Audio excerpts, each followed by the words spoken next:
Pathmonk is the AI for website conversions. With increasing online competition, over 98% of website visitors simply don't convert. So the ability to successfully show your value proposition and support visitors in the buying journey separates you from the competition online. Pathmonk qualifies and converts leads on your website by figuring out where they are in the buying journey and influencing them in key decision moments, relevant micro experiences like case studies, intro videos, and much more. Stay relevant to your visitors and increase conversions by 50% by adding Pathmonk to your website in seconds, letting the AI do all the work and increase conversions while you keep doing marketing as usual.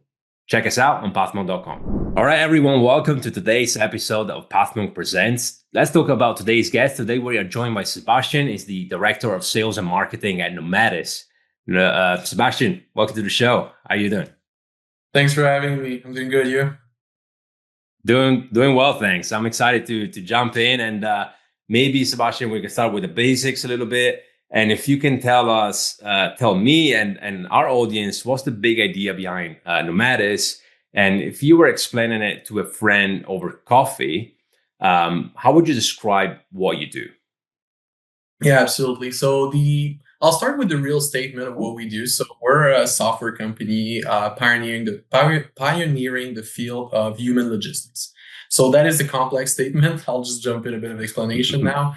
So if you think of traditional logistics as the movement of goods and merchandise, it is really integrated, right? You order something from the other side of the planet.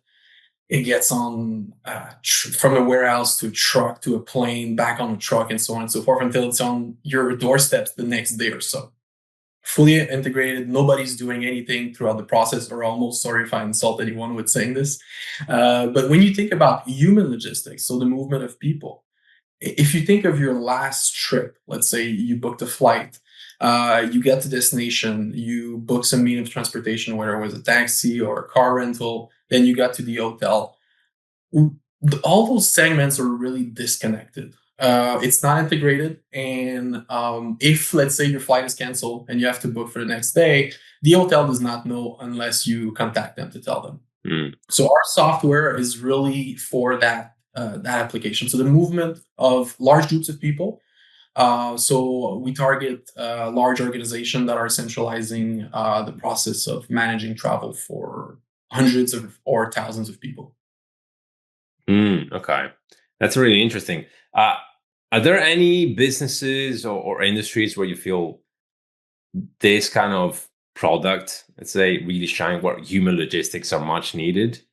Do you think? Absolutely. Yeah. Two major ones would be, the first one would be the resource sector. So either oil and gas operations, mining operations that are remote in the middle of nowhere, very common here in Canada. So you have to send workers that are coming from everywhere to a site. So that is one of these, let's say, segment of our business. It's workforce logistics. And then we have patient logistics and healthcare. So the moving people from remote communities to urban centers so that they receive care. Very similar. Okay. And what people within those companies then will be more interested in understanding how your product can help them or their teams, if you will, with the logistics side of things, right?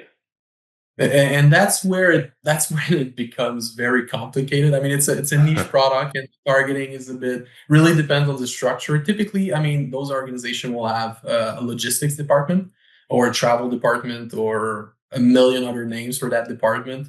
Those would be the right folks. It's usually in the operation department, but I mean, it's a bit everywhere and all the above. Okay, so let's say I'm part of the logistics team at Acme Inc. Right? How do I discover you? So, and I guess it's a two-part question in a way, because I want to understand a little bit more about your marketing channels. Right? If there's anything that maybe has become your go-to for bringing in more of those people, more people like me, what was looking for potentially a service like yours. Does that make sense? Mhm. Yes, absolutely. Those are two old school industries, the resource sector and healthcare. So I won't lie, a lot of the channels are traditional channels, whether good old trade show advertisement and like printed material. It still exists. Mm, So that's one part of it. The other part is really the website SEOs and the paid per click as well. So I mean, when someone verbalizes this problem, right, and want to search a solution for it, we want to make sure that they find us. And this is our main focus actually. That someone looking for that solution will actually find a solution because we encounter a lot of let's call it SEO eclipse. If you Google the wrong terms, you'll stumble on a million different results that we cannot beat because it's not our niche. Like somebody could say, this is workforce management, for instance. That's an example, and that would be HR is workforce management as well. So we'll be mm, facing all the HR systems. People could say it's corporate travel.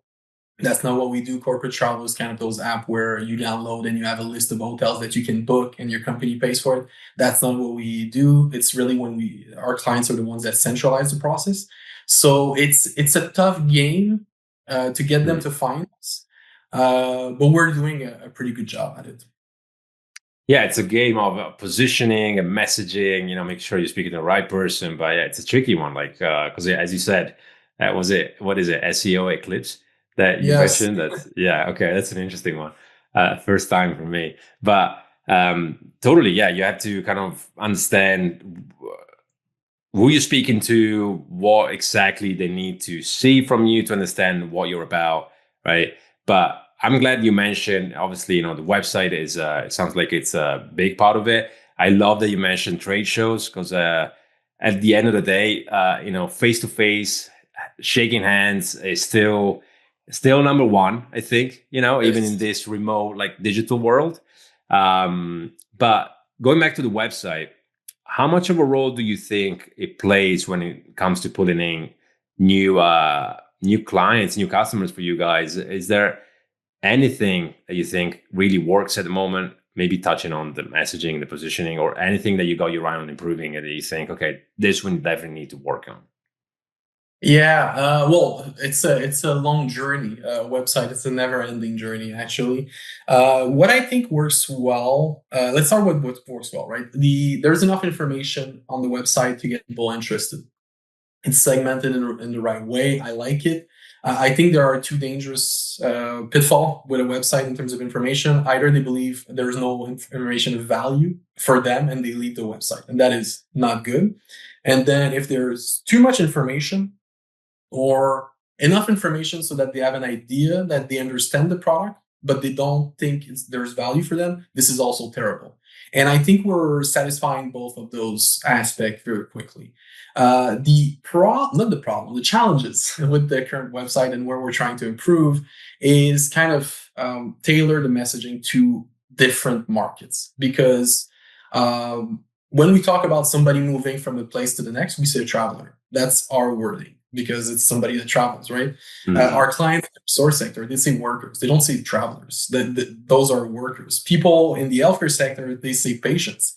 So, and we're a one product company. We only have one, the Nomadis platform that is just flexible to different contexts. So what we started doing last year is kind of have one product, yes, but different solutions to have like a different flow of navigation on the website to get those people not confused. Because if we're going too broad, then we confuse them. They don't think it's for them, and then they leave. And they actually check that. They put that check mark. They're like, I looked at the website, I have all the information, and it's not for me. And this is the worst place you want to be.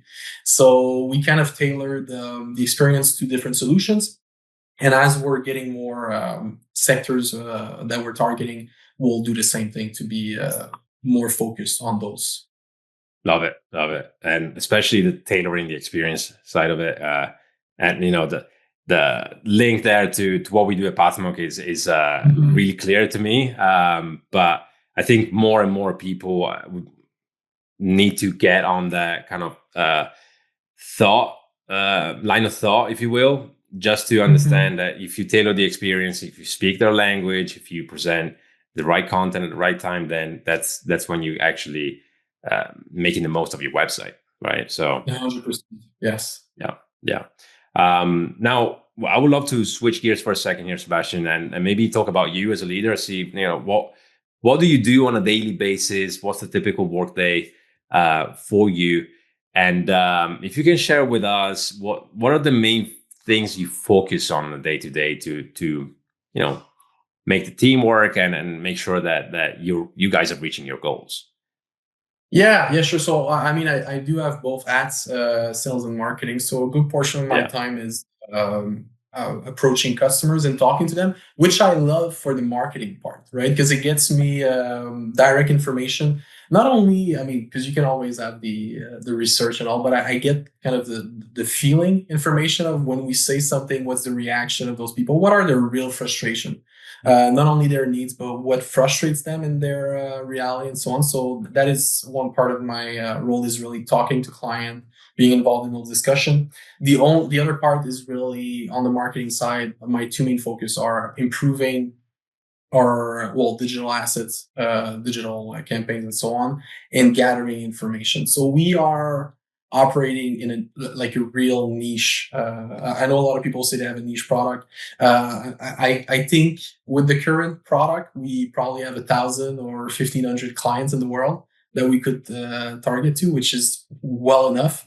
But we can find those people like very precisely and find information about those people. Most of those companies are public, so we get a lot of data that we can better understand their needs in the future. Now, what timing will they need our solution, and so on. So a lot of my work is making sure that the team stays on track to find all the potential customers and make sure that we target them at the right timing. Okay. And I guess I would be interested personally in understanding what's the thing that excites you the most when you go to work on a daily basis. That there's some things that we all do that are a little bit mundane, and we have to do it. But there are some other things that it's like, oh, okay, let me get my headphones on, or maybe it's speaking to someone, so you don't want those on, but you know what I mean. So, is there anything that on in your day that you really look forward to? I really like talking to customers. This is something that I used to have a previous role that I was more marketing oriented and less in those discussions. And this is something I really like because it's an ever evolving. The messaging is ever evolving, the data, and I really love that. The other part, I mean, it's not day to day, but I really love the long term planning, trying to come up with strategy. Where do we go from here? And keep thinking, because we are a fast growing company, so we have to be thinking in advance, like where do we go from here? What market do we target, and so on. So I love those two aspects the most.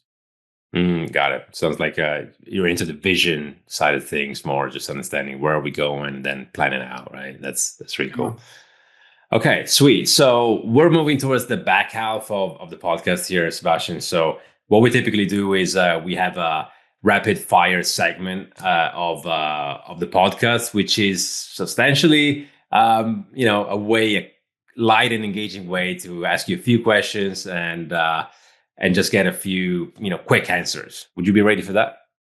Yeah, for sure. All right, let's do it. So, what kind of content do you prefer? Is it watching it? Is it reading, or maybe listening? Definitely, reading is my main go-to. I do like listening, but reading is. I feel it's what stays the longest. Like Okay. you have a more in-depth understanding, and then you remember for a longer time. So reading, definitely. All right, let's test that theory for a second. All right. So, what's the latest book or article or whatever you read that you've picked up, and were there any gems or ideas that really stuck with you? Well, the Science of Selling is the last book I finished, and I mean the main idea of the book is that I think that there are many tools in the book to use later, but just to remember that we sell as we think we should sell. We sell the way we think we should be doing it, and not the way we buy things, and that we should always keep in mind like how we are as buyers and not as sellers, because we have this idea, and I think it's so relevant in a lot of the things we do, where we create a campaign the way we think we should be addressing and not using empathy for the buyer, how they will react, and so on. So that would be the main takeaways. But I mean, it was a really good book in terms of concepts and also studies around selling and campaigns and so on. What's the name again? The Science of Selling. Science of Selling. Love it. Okay, I'm jotting that down. It's definitely going into my reading list. If you had a magic wand and could fix one frustrating thing in your marketing life and marketing sales life with tech, what would it be? I would probably gathering information, like having clear information from about the customers. I feel like it's always very superficial, and to drive, I mean, it's a niche market, so it's really specific application. But to really drive growth, I really need key information that are really tough to get, and AIs are not there yet in differentiating what is relevant or not. So using that information into outreach would be the magic one I would use. I would like to use because we're drafting outreach for the salespeople, and it's a bit of it's a challenge. I can imagine. Okay, what's then, maybe this is related, maybe not, but what's one repetitive task that you like to put on autopilot forever? That would be the one I just mentioned, but also, I mean, updating the campaigns, all the discovery campaigns on Google. We also have a bit of, I think that's the part I don't like. I love the pay-per-click for some reason. I love trying to figure out what are the queries and where people are going and so on. That I like. All the discovery stuff, I would like to, for niche, I mean, we're trying to generate, we're trying Gen AI, and it's just not, it's not good enough to, I mean, to our standards in some ways. Some people will argue because we cannot go at large, right? We don't have the benefit. We have 1,500 potential clients. So Yeah. if, let's say, 1 million, 2 million people, some of them are like, that doesn't make sense, and it's fine. So that would be it, kind of trying, refining all the ads and improving the visuals. I would like to take that away from my plate. Look, I'm sure that it's going to be a slew of vendors that's going to reach out that they're working on something like that. So I would love to see one. If they have one that is good, I would love to see it because I haven't been convinced with the ones I saw. There you go, then. Amazing. All right, Sebastien, I want to thank you a lot for being with us on the show today. I also want to give you the last word. So if someone forgets everything about the interview today, what is the one thing that they should remember about the work you guys are doing at Nomadis? Yeah, that would be so. If you're managing the travel for a large group of people and you're looking for a solution to make your life easier, feel free to contact us. If you are a technology provider or a service provider and you believe there's synergy, please contact us. It's always better to collaborate in this field. I like that equivalent of my door is always open, right? So like even if you're calling out to vendors and service vendors, that's pretty cool because then you open yourself up to opportunities to understand what's out there that maybe we haven't explored and things like that, which is pretty cool. But also obviously potential customers, where can they go if they want to reach out to you personally or maybe even just checking out your website? Well, to contact me, just go on my LinkedIn or just contact us through the nomadis.co form, the contact form, and it will be my pleasure to respond to you. Amazing. All right. Sebastien, again, thank you for the conversation. We really enjoyed it on our end, and I wish you a wonderful day. Thank you, Ray. All right. Bye, everyone.